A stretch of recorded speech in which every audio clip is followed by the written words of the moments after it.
communication skills analyst Jim Whidden. How are you?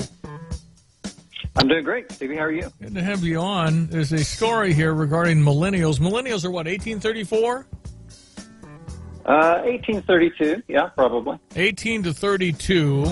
And you help everybody with communication skills, which are a growing issue because I'm really good at texting, really bad at looking at you. Yes.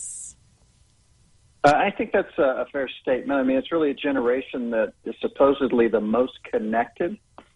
But when you think about it on a personal level, they're probably the least connected. So there's an irony there. Well, you need the people-to-people, face-to-face, or do we not anymore?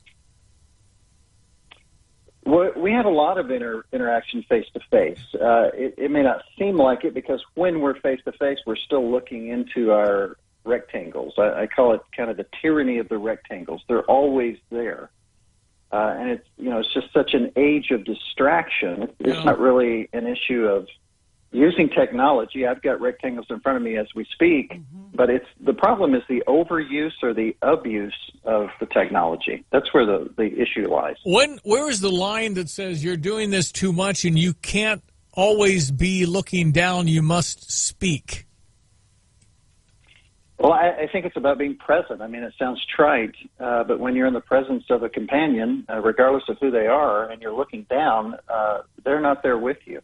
So that's a pretty simple rule of thumb. Now, that doesn't mean you don't have to look at it at some point, obviously. But we need to kind of retrain this generation and ourselves as well, those of us that are older. I'm a baby boomer, and I have the temptation also. So it's a challenge. Okay. So what is our message to particularly 1832 as far as what they need to do to prepare for the workforce? Well, just think about what an employer is looking for in terms of hireability. I would say there are three things in particular. Number one, in this generation especially, they're looking for people that can communicate well. Number two, they're looking for people that are coachable. And then they're looking for candidates that love to learn. In other words, people that realize that it's not over once they get a sheepskin.